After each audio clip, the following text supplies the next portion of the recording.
Hey everyone, welcome back to my YouTube channel. अगर आपको मेरे वीडियोस पसंद है तो प्लीज़ एक लाइक, कमेंट और सब्सक्राइब कर ज़रूर बताना आपको ये कैसा लगा। और हाँ, आई एम सो सॉरी क्योंकि मैंने कल कोई भी वीडियो अपलोड नहीं किया। असल में मुझे बुरा लगा था कि पहले पार्ट में मुझे बहुत ज़्यादा कम लाइक मिले हैं और साथ में व्यू भी मिले हैं। तो मुझे ना ये अच्छा नहीं लगा और मेरा मन थोड़ा, मैं कर तो रही थी ट्राई, मैं बनाने का ट्राई कर रही थी, पर मुझे लग रहा था कि आप लोगों को ये पसंद नहीं आ रहा है, इसीलिए मेरा मन थोड़ा इधर-उधर होने के कारण बोलने में थोड़ा हिचकिचा रही थी और साथ में मेरे से हो भी नहीं रहा था, इसीलिए मैं कल कर भी नहीं पाई।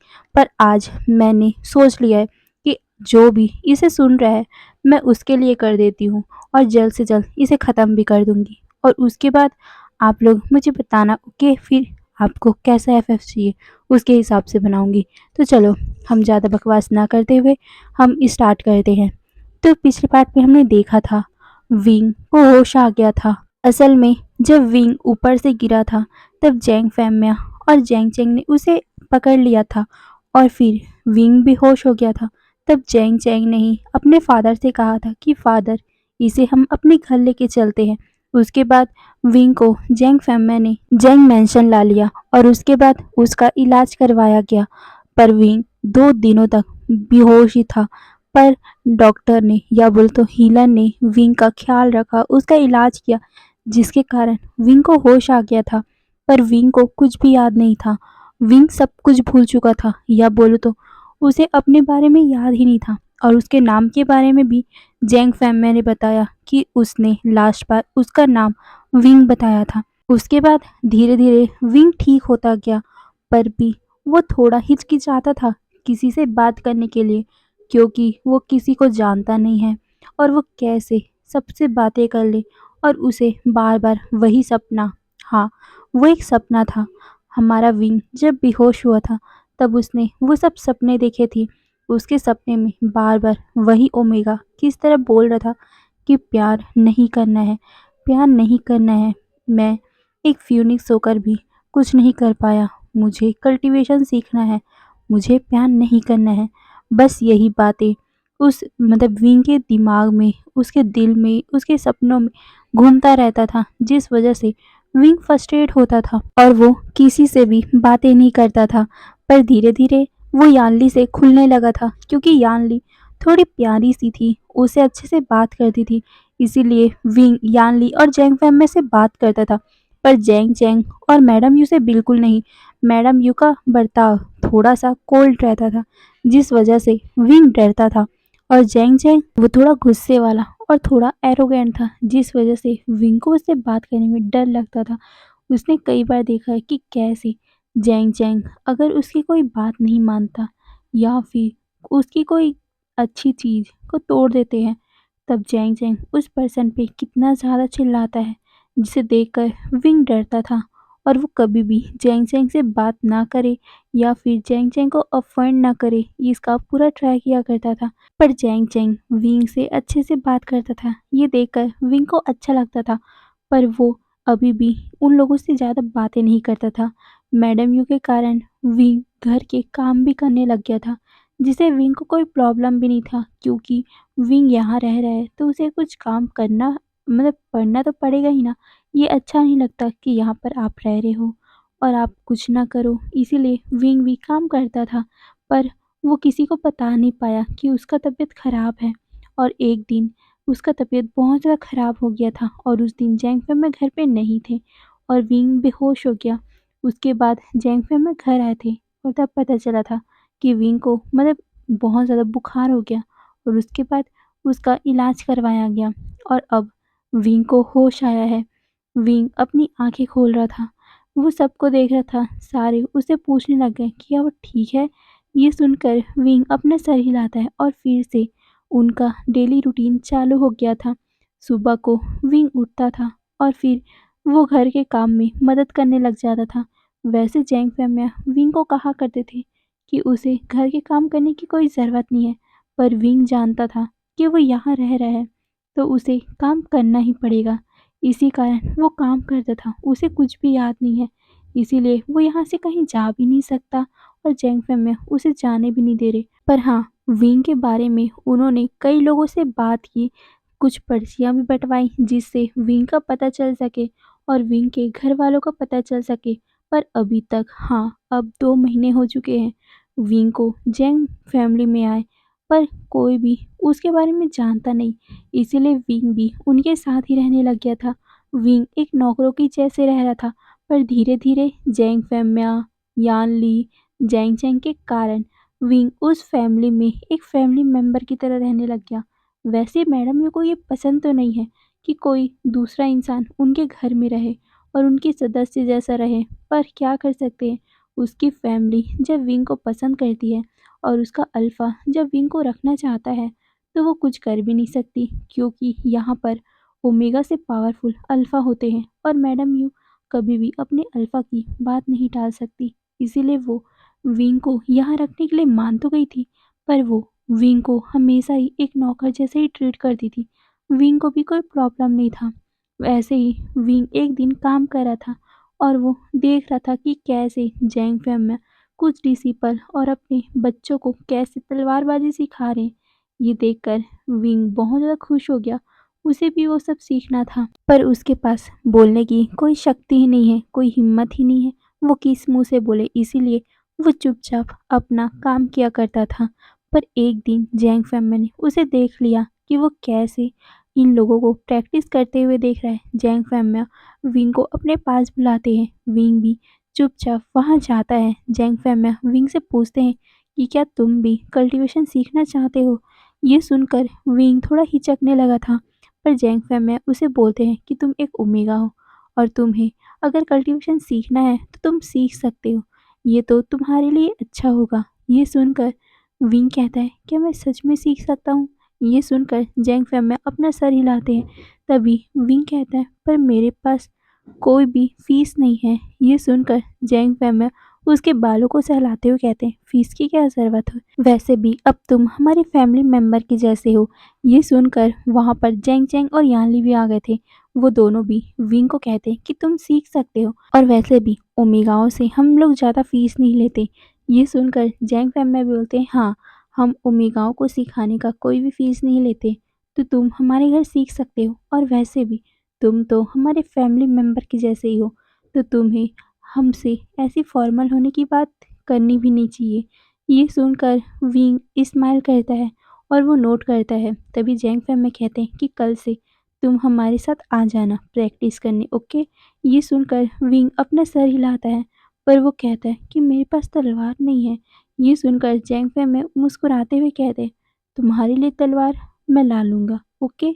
ये सुनकर विंग स्माइल करते हुए अपना सर हिलाता है और फिर क्या, अगले दिन से ही विंग का कल्टीवेशन स्टार्ट हो गया था। पर ये बात मैडम यो को पसंद नहीं आया। कैसे जैंग फैमिया इस ओमेगा को सिखा सकते हैं, और इस ओमेगा ने फीस भी नहीं दिया। मैडम यू तो जैंग फैमिया से लड़ने भी बैठ गई थी कि आखिर क्यों, एक तो ये ओमेगा हमारे घर में रह रहा है, खा रहा है, पी रहा है, फिर भी हम कुछ नहीं बोल रहे, और अब आप इसे कल्टीवेशन भी फ्री में सिखा रहे हो। हमारा कैसे घर खर्च चलेगा अगर ऐसे ही आप इन लोगों को फ्री में सिखाते रहोगे। ये सुनकर जैंग फैमिया यू के कंधे पे हाथ रख के बोलते हैं, यू परेशान क्यों हो रही हो, वैसे भी हमारे घर में बहुत इतना तो पैसा आ ही जाता है ना कि हम अपना घर खर्च चला सके। ये सुनकर यू कुछ बोल पाते उससे पहले ही जैंग फैमिया कहते, यू और वैसे भी वो हमारे घर में काम करता है, तो काम कर रहा है उसके हिसाब से हम उसे सिखा रहे हैं, और वैसे भी ओमेगाओं को कल्टीवेशन सीखना ज़रूरी होता है। उनको अपने आप को प्रोटेक्ट करने के लिए कल्टीवेशन सीखनी चाहिए, और मैं सिखा रहा हूँ, ये पुण्य की बात है। गॉड हमें ब्लेस करेंगे, हम अगर दूसरों के लिए अच्छा करेंगे गॉड भी हमारे लिए अच्छा करेंगे ना। ये सुनकर यू अपना शाय करती है और फिर कहती है, आपको जो करना है करिए, पर ज़्यादा उसे सर पे मत चढ़ा लीजिएगा। ये सुनकर जैंग फैमिया मुस्कुराते हुए अपनी यान मतलब मैडम यू का बाल सहलाते हैं और फिर उसके फॉरहेड पे किस करते हैं। वैसे मैडम यू थोड़ी नकचड़ी है, थोड़ी एरोगेंट है, पर उनका दिल बहुत ज़्यादा साफ है। उसके बाद से विंग को कल्टीवेशन सिखाया जाने लगा। विंग 13 साल से कब 17 साल का बन गया, किसी को भी पता ही नहीं चला। टाइम पलक झपकते ही निकल गया था। विंग को अपने पास्ट के बारे में कुछ याद नहीं आ रहा था, पर अब ये सभी उनकी फैमिली बन चुकी है।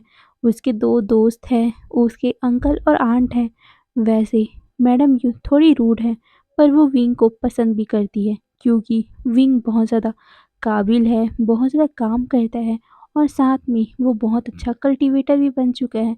अब तो मैडम यू भी विंग के लिए बहुत ज़्यादा प्रभावित होती है।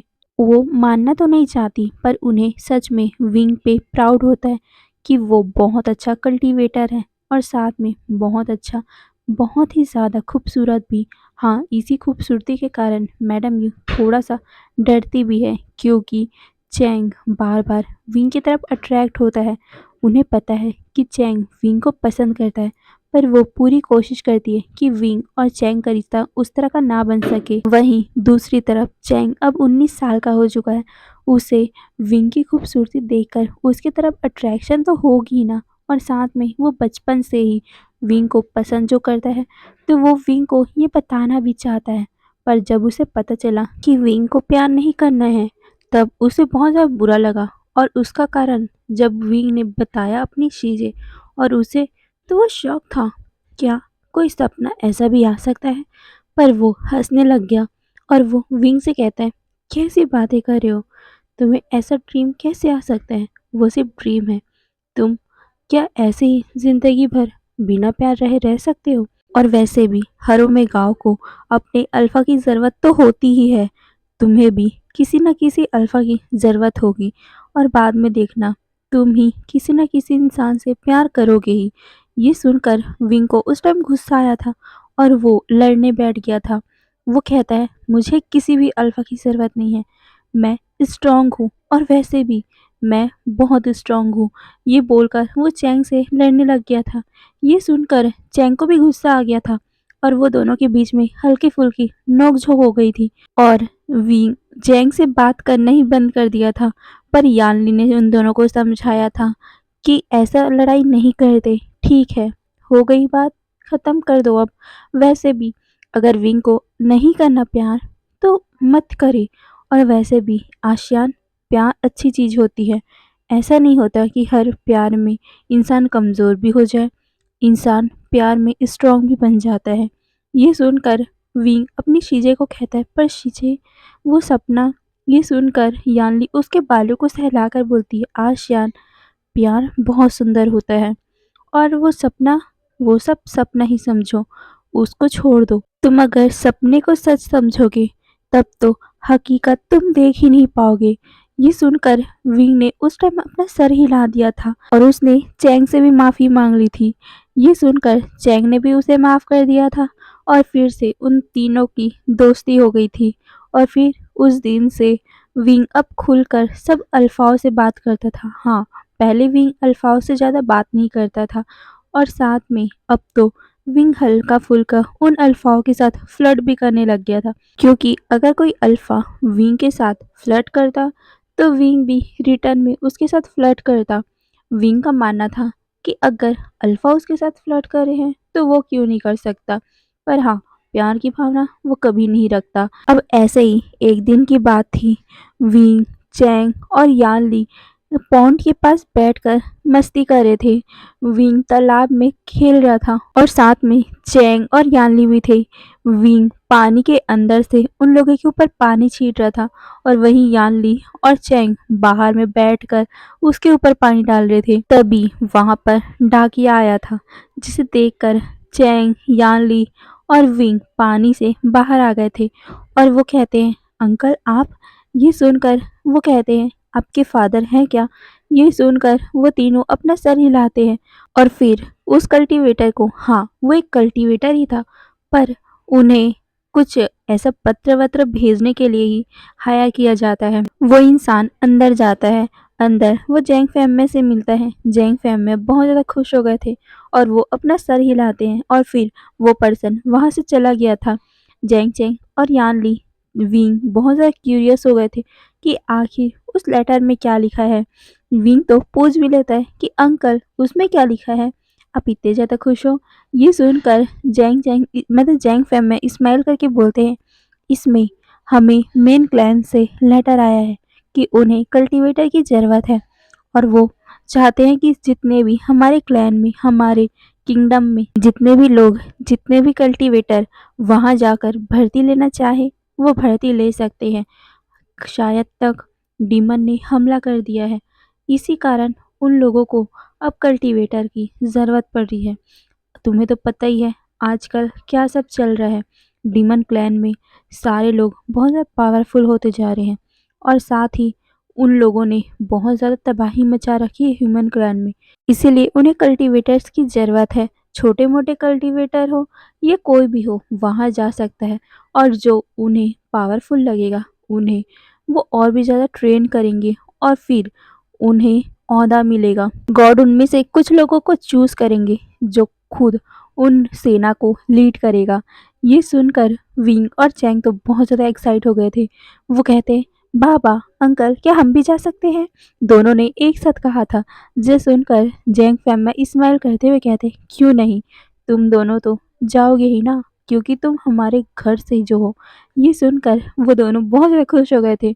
तभी मैडम ये कहती है, पर मिलना क्या है, कैसे जाना है, कुछ पता है?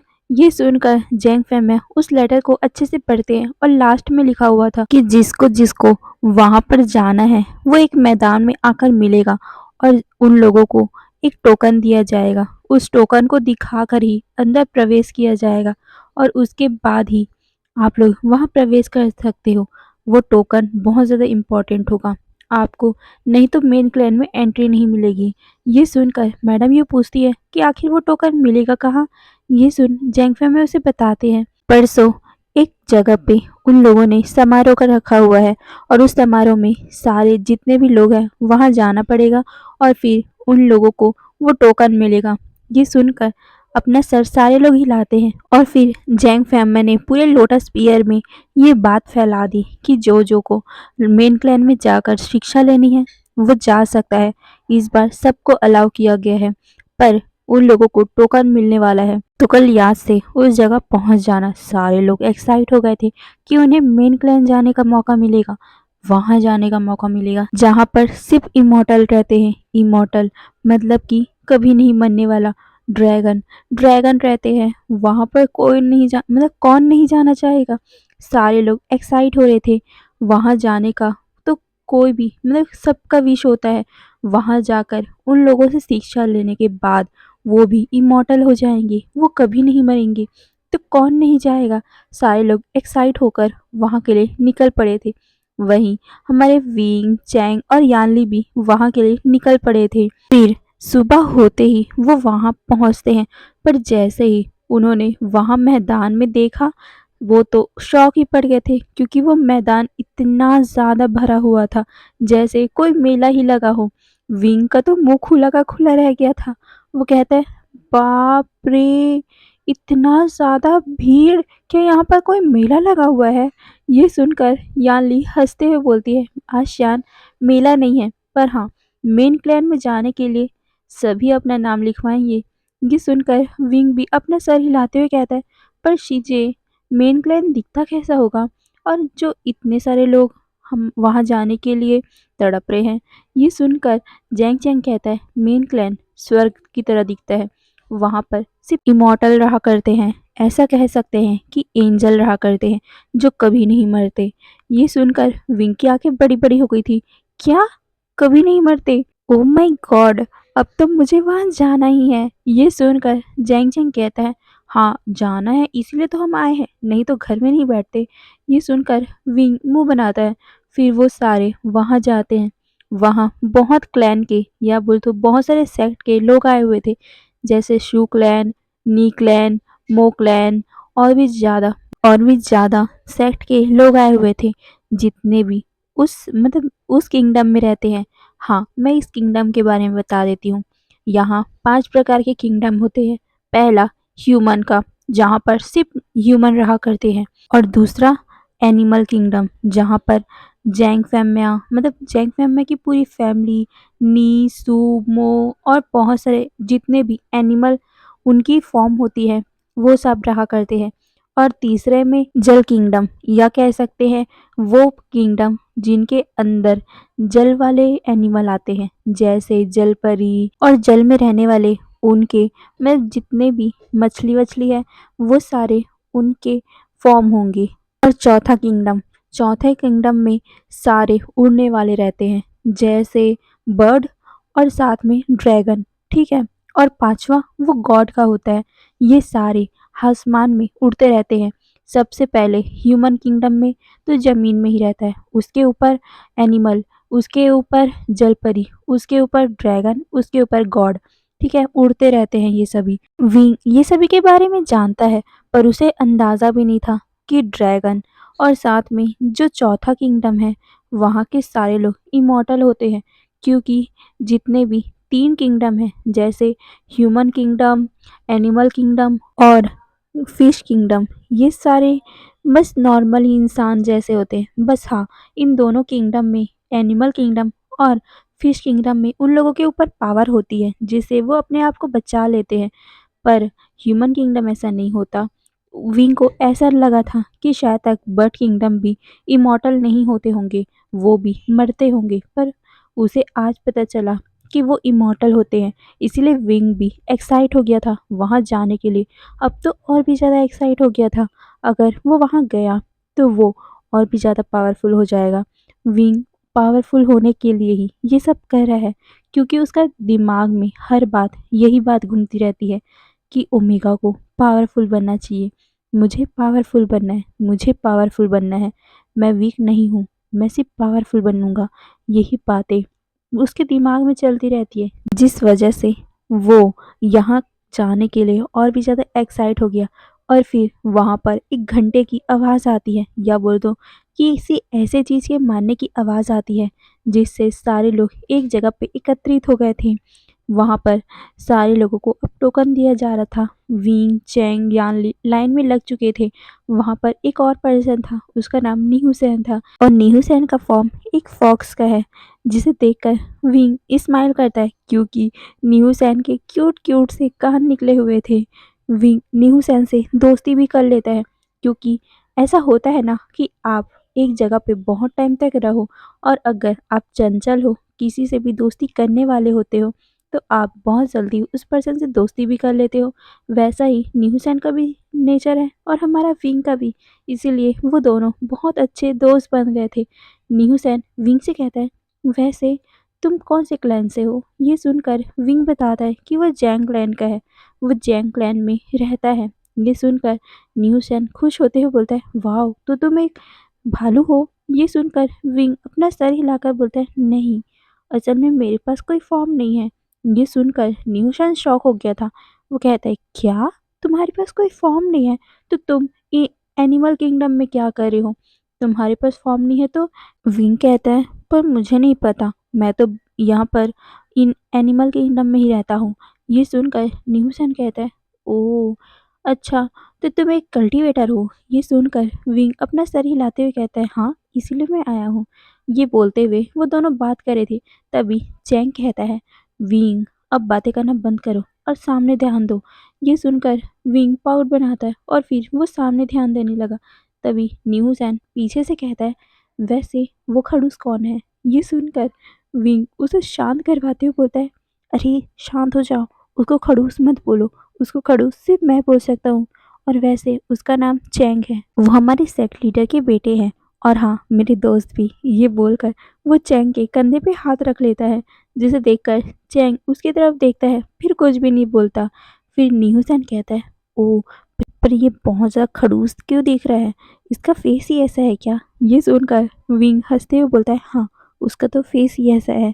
अब चुप रहो, नहीं वो सुनेगा ना तुम्हारे ऊपर भी भड़क पड़ेगा। ये बोलकर वो दोनों हंसने लग गए थे।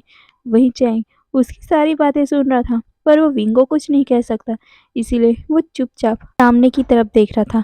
और फिर क्या, धीरे धीरे करके उनकी लाइन आगे बढ़ी थी, पर अब सुबह से पूरा शाम हो चुका है। इतनी ज़्यादा लाइन थी कि विंग का तो पैर ही दुखने लग गया था।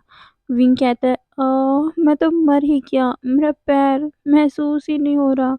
चैंग, मैं गिर जाऊँगा, मुझे पकड़ लो। ये बोलते हुए वो चैंग के कपड़े को पकड़ लेता है। चैंग उसकी तरफ देखकर बोलता है, विंग, नौटंकी करना बंद भी करो। और वैसे भी देखो, मैं और शीजे भी तो खड़े हैं ना, हमारे पैर नहीं टूटते क्या? हमारे पैर नहीं दर्द देते? तुम ऐसे नौटंकी क्यों कर रहे हो? ये सुनकर विंग पाउट बनाते हुए वहीं पर ही बैठ गया था और वो कहता है, मेरा पैर महसूस नहीं हो रहा। ये बोलकर वो अपने पैरों को मसाज कर रहा था। चैंग नीचे बैठता है और फिर वो विंग के पैरों को मसाज करते हुए बोलता है, हाँ, नौटंकीबाज। ये बोलकर वो उसके पैरों को हल्का-हल्का दबाने लग गया था, जिसे देखकर नीहू सैन तो अपने मुँह पे हाथ ही रख लेता है, क्योंकि कोई अल्फ़ा किसी ओमेगा के पैरों को दबा रहा है। बाप रे! ये बहुत बड़ी बात है। वहीं विंग को ये सब नॉर्मल ही है, क्योंकि वो दोनों दोस्त हैं, तो दोस्ती में यह चलता है। बचपन से ही चैंग विंग की बहुत ज़्यादा ही खातिरदारी करता है। पहले विंग मना करता था, पर अब धीरे-धीरे वो दोनों बहुत अच्छे दोस्त बन गए, तो विंग को भी कोई प्रॉब्लम नहीं है। विंग तो सिर्फ चैंग को अपना अच्छा दोस्त मानता है, पर चैंग विंग को दोस्त से बढ़कर मानता है। इसीलिए उसे विंग का केयर करने में कोई भी प्रॉब्लम नहीं है। और फिर कुछ टाइम बाद वो दोनों खड़े होते हैं और फिर से आगे बढ़ने लगे। पर विंग कहता है, माय गॉड! अब तो शाम से रात होने वाली है, क्या हमें टोकन मिलेगा भी? और कितनी बड़ी लाइन है। ये बोलकर वो उछलने लग गया था, वो भी चैंग के कंधे पे अपने हाथ रख के। चैंग कहता है, विंग, गिर जाओगे, मस्ती करना बंद करो। ये सुनकर विंग पाउट बनाता है, पर भी वो उछल रहा था। इस बार यान्नी कहती है, आशियान, गिर जाओगे, चुपचाप खड़े रहो। ये सुनकर विंग कहता है, शीचे, मैं और कितना टाइम खड़ा रहूंगा? यहाँ पर तो मेरा पैर ही दुख गया। ओ शीजे, आपका पैर तो ठीक है ना? आपको तो दर्द नहीं हो रहा? ये सुनकर यानली मुस्कुराते हुए कहती, नहीं आशियान, इतना तो नॉर्मल ही है। ये सब में ऐसे ही टाइम लगता है। ये सुनकर विंग कहता है, मुझे पता होता मैं कभी नहीं आता। ये बोलकर वो पाउट बनाता है। चैंग कहता है, ओ, तो तुम ही तो कह रहे थे कि तुम्हें मेन क्लैन जाना है। अब तुम ही कह रहे हो कि तुम्हें पता होता तो तुम नहीं आते। ये सुनकर विंग कहता है, आह, चल ठीक है, मैं कुछ टाइम और रुक जाता हूँ। ये बोलकर वो वहीं पर खड़ा हो गया था। वो फिर से अपने पैरों से खेलने लग गया था। ऐसे होता है ना, आप अपने पैरों से मिट्टी को कभी साइड करते हो, कभी पत्थर को साइड करते हो। वैसा ही विंग भी कर रहा था कि तभी उसके कानों में एक आवाज़ आती, ओह माय गॉड! तुमने देखा वो सारी कितनी ज़्यादा हैंडसम है, और साथ में उस ओमेगा को देखा, वो कितनी ज़्यादा खूबसूरत है ना। मुझे पक्का यकीन है कि उसके पीछे तो बहुत सारे अल्फा पड़े होंगे। तभी दूसरा कहता है, अरे उस ओमेगा के बारे में छोड़ो, उस अल्फाओं को देखा, बाप रे! मुझे तो यकीन ही नहीं होता कि वहाँ पर हमारे मेन क्लैन में इतने ज़्यादा ब्यूटीफुल ब्यूटीफुल अल्फा रहते हैं, हैंडसम अल्फा रहते हैं। मुझे तो अब वहीं ही जाना है। अगर मैं वहाँ जाके बहुत ही अच्छा कल्टीवेटर बन गया ना, तो मैं वहाँ रहकर उनमें से एक से शादी कर लूँगा। तभी वो तीसरा इंसान कहता है, तुमने उन्हें देखा? वॉव! कितने ज़्यादा खूबसूरत थे ना, जिन्होंने व्हाइट कलर के रोब पहने हुए थे। हाँ, ये सुनकर तीनों अपना सर हिलाते हैं और फिर कहते हैं, मैं तो उनसे ज़्यादा खूबसूरत हैंडसम अल्फा आज तक नहीं देखा। ये सुनकर विंग उन लोगों की तरफ देखता है और फिर अपना सर मोड़ लेता है, क्योंकि विंग को किसी भी अल्फा में इंटरेस्ट नहीं है। तो वो क्यों देखे भला, क्यों उसमें बात में इंटरेस्ट ले। इसीलिए वो फिर से अपने काम को करने लग गया था, जैसे पत्थरों को हटाना, मिट्टी को हटाना। वहीं पीछे से न्यूसन कहता है, विंग। ये सुनकर विंग पीछे मुड़ता है। न्यूसन कहता है, तुमने सुना उन लोगों की बातें? ये सुनकर विंग कहता है, कौन सी बातें? न्यूसन कहता है, अरे वही बातें कि वहाँ पर मेन क्लैन में बहुत सारे अल्फा होते हैं और साथ में वो बहुत ज़्यादा खूबसूरत होते हैं, हैंडसम होते हैं। ये सुनकर विंग कहता है, हाँ, मैंने सुना, पर मुझे उनमें इंटरेस्ट नहीं है। ये सुनकर न्यूसन कहता है, पर मुझे तो इंटरेस्ट है, मुझे वहाँ जाना है। वहाँ जाकर किसी न किसी अल्फा को अपना बनाना है। ये सुनकर विंग मुस्कुराते हुए कहता है, हाँ, हाँ, वैसे भी तुम खूबसूरत हो, तुम्हें कोई भी अल्फा पसंद करेगा। ये सुनकर न्यूसन कहता है, अरे नहीं यार, मुझे कोई भी अल्फा पसंद नहीं करता। और तुम्हें पता है उसका कारण क्या है? मेरे गगा। मेरे गगा इतने ज़्यादा खड़ूस है ना कि वो तो कभी मुझे किसी अल्फ़ा के पास जाने नहीं देते और इस बार मैं अकेले हूँ। अकेले मैं मेन क्लैन में जाऊँगा, तब तो मैं किसी न किसी को अपना अल्फ़ा बना के आऊँगा। ये सुनकर विंग अपना सर हिलाता है और फिर से वो दोनों सामने देखने लग गए थे। तभी फिर से विंग के कानों में आवाज़ आती है, ओह माय गॉड! तुमने देखा वो कितने ज़्यादा हैंडसम है, काश मैं उनकी ओमेगा होती। तभी दूसरा इंसान कहता है, हाँ यार, सच में वो बहुत ज़्यादा हैंडसम है। मैं वहाँ जाने के बाद कसम से उनको अपना अल्फ़ा बनाने का ट्राई ज़रूर करूँगा। तभी दूसरा आवाज़ आता है, मैं भी। ये बोलकर वो तीनों बातें कर रहे थे। फिर से विंग को आवाज़ आती है, ओह माय गॉड! सच में वो कितना हैंडसम था। सच में यार, इमॉर्टल कितने ज़्यादा हैंडसम होते हैं। वो कितने साल का होगा? तभी दूसरा इंसान कहता है, मुझे नहीं पता, पर उनकी ब्यूटी को देखकर लग रहा है कि वो अभी 21 साल के ही होंगे। ये सुनकर दूसरा इंसान कहता है, अरे नहीं, तुम लोगों ने सुना नहीं क्या कि वो इमॉर्टल है और वो पूरे 1000 साल के हैं। ये सुनकर सबकी आंखें बड़ी-बड़ी, विंग की आंखें भी बड़ी-बड़ी हो गई थी। क्या 1000 साल का इंसान? विंग तो क्यूरियस हो गया था कि आखिर वो अल्फा कैसा दिखता होगा। 1000 साल मतलब कि वो बुढ़ा होगा कि जवान होगा, कैसा होगा? विंग अब क्यूरियस हो गया था। पीछे से न्यूसैन भी मुंह को मतलब बड़ा कर लेता है और वो विंग को कहता है, विंग तुमने सुना? उन्होंने कहा कि वो 1000 साल का है, पर ये साथ में कह रहे हैं कि वो हैंडसम भी है। मतलब कि वो कैसा दिखता होगा? अब तो मैं भी देखना चाहता हूँ उसे। ये सुनकर विंग भी क्यूरियस हो गया था, उसे भी उस अल्फा को देखना है। तभी आगे से जेंग जेंग की आवाज़ आती है, अब तुम दोनों चुप करोगे, आगे फोकस करो। ये सुनकर दोनों ही मुंह बनाते हैं और फिर से आगे देखने लगे कि फिर से विंग और न्यूसेन के कानों में आवाज़ पड़ती है, ओह माय गॉड! तुमने देखा वो कितनी ज़्यादा हैंडसम है। काश वो मेरे अल्फा होते, काश मैं ड्रैगन की वाइफ बनती, ड्रैगन की मेड बनती। तुम्हें पता है ना, ड्रैगन कितने ज़्यादा खतरनाक होते हैं और साथ में कितने ज़्यादा ही अपने पार्टनर के लिए लवली होते हैं। वो सिर्फ अपने लिए एक ही पार्टनर चुनते हैं। ये सुनकर दूसरा इंसान कहते हैं, हाँ यार, काश मैं उनकी ओमेगा बन जाती, उनका पार्टनर बन जाती। तभी दूसरा इंसान कहता है, पार्टनर? तुम तो उसके बारे में भूल ही जाओ, क्योंकि तुम एक छोटे से कैट हो और अगर ड्रैगन ने कैट को देख लिया, वो तो तुम्हें कच्चा खाया जाएगा। ये सुनकर वो तीनों जो बाकी लोग थे वो हंसने लग गए थे। वहीं विंग विंग अब क्यूरियस हो गया था कि आखिर वो अल्फा है कौन, जिसको देखकर सारे लोग पागल हुए जा रहे हैं। आखिर वो कौन इंसान है? अब विंग को भी देखना है। यही सोचकर विंग वहाँ से हल्का सा अलग होता है। चैंग अभी नोटिस नहीं करता कि विंग कहाँ जा रहा है। विंग जल्दी से उड़कर एक पतली सी डंडी पर खड़ा हो गया था और उसे सब कुछ दिखने लग गया। तभी निहुसन कहता है, वाओ वी भाई, तुम तो वहाँ से सब कुछ देख पा रहे हो, मैं भी देखना चाहता हूँ, पर यहाँ पर और कोई डंडी नहीं है। ये बोलकर वो पाउट बना लेता है। वहीं विंग सामने की तरफ देख रहा है। सामने अभी भी बहुत ज़्यादा लाइन है, बहुत ज़्यादा लोग हैं, पर जो सामने में पर्सन है वो देखकर विंग बहुत ज़्यादा एक्साइट हो रहा था, क्योंकि उन पर्सन के सर पे सींग लगी हुई थी, जिससे पता चल रहा था कि वो सारे ड्रैगन हैं। उनमें से एक लड़की है तो दो लड़के हैं। उस लड़की ने ब्लैक कलर के रोब पहने हुए हैं और फिर वो दो लड़के उन्होंने वाइट कलर के पहने हुए हैं। वाइट कलर को देखकर विंग को कुछ अजीब सा ही लग रहा था, पर वो उसे इग्नोर करते हुए उनका फेस देखने लगा।